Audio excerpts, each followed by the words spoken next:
말씀 위해서 기도하겠습니다. 하나님 아버지, 우리가 하나님 말씀을 함께 보며 읽으며 들었습니다. 지금도 살아계신 하나님의 생명의 말씀이며, 그리고 또 우리에게 주셔서 우리의 삶을 인도해 가시는 하나님의 등불과 같은 말씀입니다.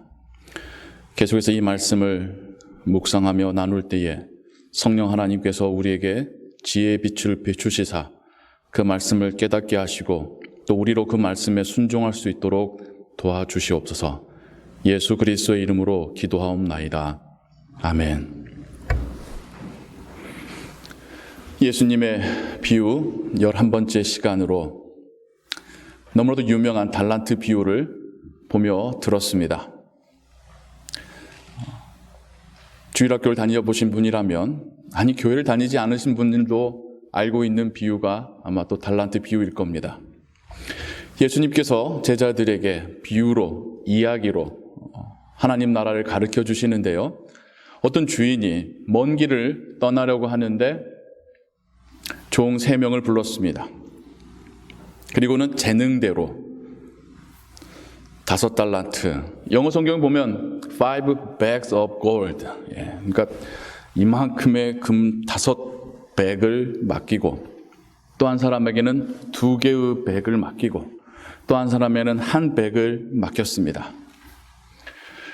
그리고 이제 먼 여행을 다녀왔는데 그 기간 동안에 5백을 받았던 사람이나 2백을 받았던 사람이나 그걸로 또 열심히 일을 하고 이윤을 창출하고 늘려서 주인이 다시 오셔서 내가 맡겼던 거 가져와라 할 때에 5개뿐만 아니라 더 늘렸습니다 하면서 5개를 더, 2개의 백뿐만 아니라 더 늘렸습니다 하면서 2개의 백을 더 내놨다는 것이죠.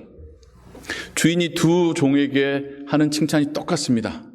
착하고 충성된 종아, 네가 작은 일에 충성하였으니 너의 주인의 잔치에 참여하라. 다른 비유에서는 그리고 나서 그 달란트들을 이들에게 주지요. 그리고는 100의 골드를 받은 종이 이제 주인에게 나타나서 주인에게서 맡기신 것을 드리는데 이 사람은 말을 덧붙입니다. 주인이시여, 당신은 마음이 굳은 사람이라 씨 뿌리지 않는 데서, 씨를 심지 않는 데서 열매 나기를 바라시는 분이라, 당신 거 이거를 제가 혹이라도 손해봐서 잃게 되면 당신이 원치 아니하실까 봐 땅에 파서 묻어두고 이제 갖고 왔습니다. 예, 당신 거 이제 받으십시오 라면서 주인에게 돌려주더라는 거죠. 아무리 읽어도 비아냥거리는 걸로 들리죠. 좋은 말 같지는 않지 않습니까? 주인한테 당신은 씨 뿌리거나 심지도 않고 열매 바라는 사람이지 않습니까? 라고 하는 말 자체나, 예, 이게 당신 거 있으니 받으십시오 라고 하는 말투나 비아냥거리고 비난하고 원망하는 듯한 투로 종이 그 금을 주인에게 돌려줍니다. 근데 이 이야기에서 주인도 만만치가 않아요. 예. 주인도 똑같은 어조로, 그래 이 악하고 게으른 종아, 내가 씨를 심거나 뿌리지도 않으면서 열매를 바라는 그런 사람인 줄 알았으면 그럼 내가 너한테 맡긴 거 이자라도 받게끔 돈 빌려준 사람한테 맡겨서 원금과 이자를 나한테 갖다 줬어야지 라고 하면서 집 밖으로 쫓아내죠. 관계를 끊겠다는 겁니다. 여러분들, 이 비유를 들으시면서 여러분들은 예수님의 메시지의 핵심을 어떻게 이해하셨습니까? 달란트란 단어, 영어로 탤런트, 재능이란 단어, 하나님께 주신 재능을 이윤을 창출하지 않으면 이건 하나님께 벌받을 일이다. 특별히 이 마태복음 25장에 3개의 비유가 연달아 나오죠. 우리 지난 시간에 보았었던 슬기로운 5명과 어리석은 5명의 처녀들을 들러리들을 비교하면서 상과 벌이 너무나도 분명했어요. 두 번째 비유인 오늘 우리가 읽은 비유에서도 두 명의 종과 한 명의 종이 각각 주인에게 받는 칭찬과 상급, 그리고 책망과 어떤 징계가 너무나도 극명하게 나눠집니다. 그 다음 비유도 왕이 염소와 양의 무리로 나누어서 칭찬과 책망을 하는, 그러면서 상과 벌이 너무나도 극명하게 나눠지는 것이 세 번째 마태복음 25장에서 나오는 비유입니다. 그러다 보니까 우리가 이 달란트 비유를 보고 묵상할 때에도 이 벌에 대해서 많이 집중하게 되지요. 나는 벌 받으면 안 되는데. 그리고 또 심지어 교회에서도 거기에다가 무게를 두고 말씀을 전하곤 합니다. 하나님께 은혜 받았는데 그걸 하나님을 위해서 쓰지 않는다면 그것마저 빼앗기고 쫓겨나서 춥고 어두운 데서 일을 갈리라. 정말 그럴까요? 여러분들과 물론 그 해석들이 제가 100% 반대한다는 것은 아닙니다만 다시 한번 찬찬히 곰곰이 읽어보고 생각해 봤으면 좋겠습니다. 왜 우리가 그렇게 해석을 했었는지, 그리고 정말 예수님께서 하시고자 하셨던 메시지는 무엇이었었는지요. 이야기의 시작이 이러합니다. 주인이 종들에게 이따만한 금덩어리든 백에 들어있는 금이든 맡기고 가요. 이야기의 시작에 보면 맡겼다라고 표현되어 있고 영어에도 entrust라고 표현되어 있습니다. 준 게 아니에요. 근데 우리가 흔히 한국적인 상황에서 이해할 때에 우리는 줬다라고 이해를 합니다. 그러니까 어떻게 그게 해석이 발전하죠? 쟤는 왜 5개 주지? 쟤는 2개 주지? 왜 나는 하나 줘? 상대적으로 적게 받았다는 것에 원망하는 마음이 생겨서 마치 팽개쳐 주듯이 땅에 묻어놨다. 어떻게든 이 한 백을 받은 사람, 한 달란트 받은 사람이 땅에 묻어둔 이유를 찾으려다 보니까 어떤 비교 의식에서 이해를 하곤 합니다. 그런데요, 그렇지 않습니다. 주인은 맡겼던 겁니다. 맡겼던 건 무슨 말이냐면 다시 받겠다는 뜻이에요. 나머지 두 종이 하는 행동을 보십시오. 당연하다는 듯이 주인이 돌아왔을 때에 맡기셨던 거를 돌려드리고 있어요. 나한테 주셨는데 줬다 뺏는 것처럼 나한테 줬는데 왜 다시 가져가시지 하면서 드린 게 아니라 애초에 나머지 두 종들은 이게 주인 거고 주인이 나한테 맡기셨다가 이제 주인이 돌아오셔서 다시 받아가신다라고 생각하고 있습니다. 그리고 세 번째 종도 똑같은 이해를 가지고 있었습니다. 그게 그 당시의 상황이에요. 우리가 청지기 비유를 들을 때에 여러분 생각해 보십시오. 이들은 청지기입니다. 주인의 제사를 관리하고 심지어 주인의 명의로 이것을 비즈니스까지 해서 재산을 증식시켜야 될 사람들로서의 청지기입니다. 그들이 주인에게 받는 월삭은 따로 있어요. 5백의 금을 받은 사람이나 2개든 1개든 그들은 그 당시의 상황에서 분명하게 이것은 애초에 주인 거고 주인이 돌아오시면 주인께 돌려드려야 되고 청지기로서 주인의 재산을 증식시켜야 된다는 것을 알고 있었습니다.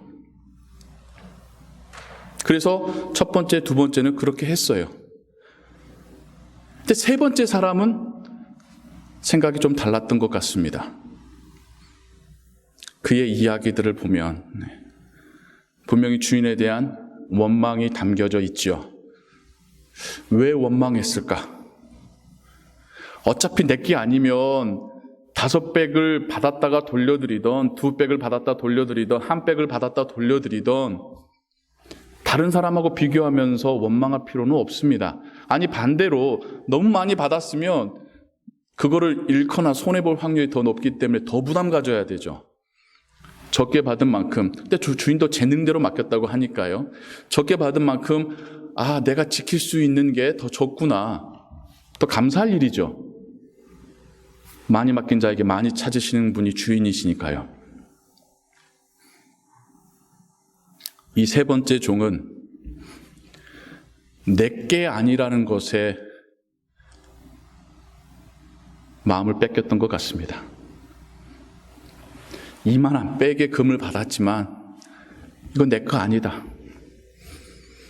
이걸로 내가 열심히 돈을 벌어도 내 거 아니고 주인 거다. 주인 돌아오면 내가 땀 흘려 수고한 이 결실들을 또 그냥 다 받아갈 건데 내가 굳이 힘들게 일할 필요 있을까? 그러면서 주인에 대한 원망과 비난, 내가 주인을 위해서 굳이 수고할 필요가 있을까? 그게 이 세 번째 종이 그 주인의 재산을 땅에 묻혀둔, 주인에게 돌려주면서까지 그 비난과 원망을 표현하고 있었던 이유 아닐까요? 그렇다고 한다면 우리에게서 하나님께로부터 주인에게 받은 달란트를 땅에 묵혀두고 있다는 것은 어떤 의미일까요? 하나님께 재능을 받아서 그 재능대로 일 안 하는 것, 그것도 옳은 해석이고 적용이겠습니다. 저는 좀 더 다르게 한번 해석하며 적용해 보고 싶어요. 무슨 말이냐? 내 것과 하나님의 나라를 분리해서 생각하고 있는 그런 사고이지 않을까요? 내가 내 거 지키고 내 거 늘리고 내 거를 누리는 것에는 항상 마음이 첫 번째지만 하나님의 나라가 영광을 받으시고 힘을 얻고 선포되어지고 하나님께 좋아질 일에 대해서는 그거는 하나님의 일, 특별히 하나님께서 부르신 사역자들이 할 일, 나는 내 거 위해서 살면 돼라고 생각하는 그 마음의 자세, 하나님의 나라와 나를 분리시켜서 생각하는 그 사고이지 않을까요? 아예 하나님을 모르고 믿지도 않고 하나님의 자녀가 아니라고 생각하는 사람들에게는 하나님이 찾으실 것도 없겠죠. 하나님도 알고 그분이 어떤 희생으로 우리를 구원하셨음도 알고 있다고 말하면서도 하나님 것과 내게 달라서 내가 하나님께 와서 예배하는 이유는 하나님께 소유가 더 번창해지길 바라서가 아니라 내 소유가 더 풍요로워지길 바라서 하나님을 예배하고 있다면 첫 번째 한 달란트 받았던 종과 같은 마인드이지 않을까요? 하나님을 예배해도 나를 위해서 하나님을 예배하고 있다면, 하나님께 기도할 때에도 내가 하나님께 받을 것을 생각하면서 기도하고 있다면 그 사람 마음 가운데는 하나님의 것이 번창해지는 것에 대해서는, 하나님의 나라가 영광을 받으시고 빛나는 것에 대해서는 별로 관심이 없다면 그 사람이 한 달란트를 땅에 묻어둔 사람이지 않겠습니까? 그러면 5달란트와 2달란트를 가지고 일해서 주인에게 돌려준 이 사람들에 대해서도 한번 생각을 해보죠. 우리는 너무 아주 네거티브한 케이스에 우리의 생각이 멈출 때가 많아요.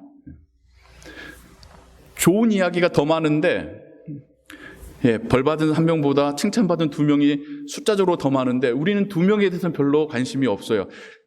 그 사람들은 잘했고 잘 받을 거고, 그러니까 우리도 나에게 적용해 본다면 내가 좋은 케이스로 가는 거는 염려할 바가 없지만 내가 혹여라도 나쁜 케이스로 갈까 봐 우리는 이제 내가 나쁜 케이스 가지 않도록 이쪽에 더 생각들이 많이 머물곤 합니다. 그러다 보니까 성경의 해석이나 적용이나 인간의 행위적인 결론으로 갈 수밖에 없는 거죠. 이 두 사람 한번 생각해 보자고요. 주인께서 부담스럽게 맡겼습니다. 그리고 그것이 주인 것인 것에 대해서 잘 알고 있어요. 그게 충성되고 착한 정직한 종이란 뜻이죠. 맡은 바 임무대로 주인을 위해서 증식시킵니다. 주인의 소유가 늘어나게끔 합니다. 뭘 했는지에 대한 설명도 없고 그냥 그들이 열심히 일해서 늘렸다고만 말하고 있습니다. 주인이 돌아왔을 때에 원래 주인 것이었기 때문에 조금의 아까워하고는 내게 뺏긴다는 생각 없이 주인께 당연한 듯이 드리고 있습니다. 근데 이 이야기에서의 가장 놀라운 반전은 한 달란트 받은 자가 아니에요. 이 5달란트와 2달란트 받은 사람들이 이 이야기에서의 클라이막스고 반전입니다. 한 번도 내 것이라 생각해 보지 않았었던, 내가 섬기는 주인을 위해서 나는 일을 했을 뿐인데 그 주인이 심지어 주인의 소유를 나에게 주시더라는 거예요. 나는 하나님과 하나님의 나라를 위해서 일했는데 당연히 내 것도 아니고 내가 가질 수도 없는 건데 하나님이 그 영광과 그 기쁨을 우리에게 돌려주시고 나눠주시더라는 겁니다. 저는 1달란트 받은 사람이 책망받은 것보다 이 2달란트, 5달란트 받은 자들이 주인의 것을 10달란트나 4달란트나 받게 된 것이 저는 더 큰 사건이라고 생각합니다. 두 사람을 보면서 우리가 깨달을 수 있는 게 있습니다. 주인은 분명히 돌아오시고 받으실 거라는 겁니다. 우리가 이 세상 살면서 제자로서 하나님의 자녀로서 때로는 땀 흘리며 일하고 때로는 속상해도 일하고 때로는 힘들어도 일하지만 정말 하나님 이걸 보고는 계신 건지 지금 나의 삶 가운데 그 은혜로 어떤 하나님의 보상이 지금 나에게 오는 건지 나한테 안 온다면 내 자녀에게까지라도 올 건지 많은 분들이 의심하고 기다리곤 하시잖아요. 주님의 비유는 우리에게 분명히 말씀하십니다. 주인은 돌아오실 거라고요. 돌아오셔서 받으시고 받으실 뿐만 아니라 우리와 함께 하실 거라고요. 우리에게 돌려주시고 우리에게 나눠주실 것이라고요. 하나님께서 주인께서 맡기신 것을 성실하게 정직하게 일하기만 해도 주인의 칭찬과 상급을 받게 될 거라는 것. 이 비유에서 2명을 통하여서 하나님께서 우리에게 주시는 메시지 아니겠습니까? 그럼 우리가 그 5달란트 받은 자처럼 2달란트 받았던 자처럼 살아가고 일한다는 것은 어떤 의미일까요? 1달란트 받았던 사람에 대한 이야기하고 똑같습니다. 하나님의 나라와 나의 사이에서의 경계를 두지 않는 거죠. 내가 가진 것으로 나를 평가하는 게 아니라 나를 사랑하시고 나를 위해 예배해 두신 하나님의 나라를 믿고 소망하며 마음의 평화로움과 부유함을 누리는 것.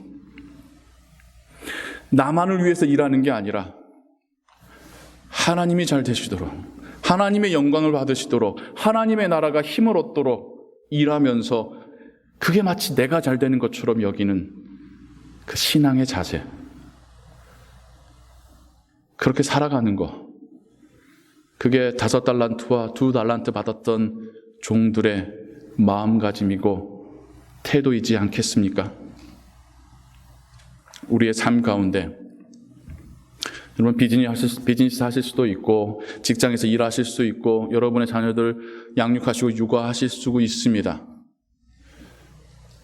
근데 우리의 마음이 어떤 마음으로 바라보고 있습니까? 이건 내 거야. 내 자식이야. 내가 잘 되는 거야.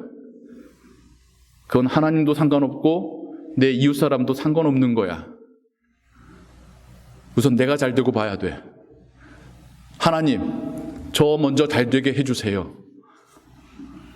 라고 하는 마음가짐이 한 달란트 받아서 땅에 묻혀두고 있었던 종의 마음입니다. 일터를 바라보며 하나님께서 이 세상을 통치하시는 그 통치의 손길의 한 부분으로서, 한 조각으로서 내가 이곳에서 정직하게, 성실하게 일하는 것, 그게 하나님께서 나의 일터를 통하여 사람들을 먹이시고 이 세상을 운영해 가시는 데 내가 일조하는 것이다. 나의 비즈니스를 통하여서 하나님께서 이 땅에 주신 재화가 선순환할 수 있게끔 내가 통로로 쓰임받는다라고 하는 마음. 나만 잘 버는 게 아니라 나와 함께 거래하고 일하고 찾아오는 고객들이 함께 하나님의 은혜를 나눈다라고 하는 그 생각으로 일하고 있다면, 나의 자녀를 양육하면서도 네가 잘 돼서 부모한테 효도해라 라는 마음이 아니라 네가 하나님을 위해서 그렇게 살아라. 나 위해서 나한테 돌려주려고 살지 말고 하나님께 돌려드리고 하나님께 사랑하시는 이 세상을 향하여서 돌려주도록 살아라. 그 마음으로 양육하는 부모님들, 이분들이 바로 5달란트와 2달란트 받으신 종으로서 살아가신 분들입니다. 그런 분들에게 여러분들이 눈앞에 분명하게 보일 수 있는 실적을 내놓지 않는다 할지라도 여러분의 삶 자체는 마지막 날 하나님 앞에서 칭찬과 상급을 받으실 것입니다. 살아가시면서도 내가 가진 것이 이것밖에 아니라는 생각이 아니라 이미 나는 하나님의 나라를 소유했다라고 하는 그 마음으로 살아가시며 하나님 주신 은혜를 누리며 살아가시게 될 겁니다.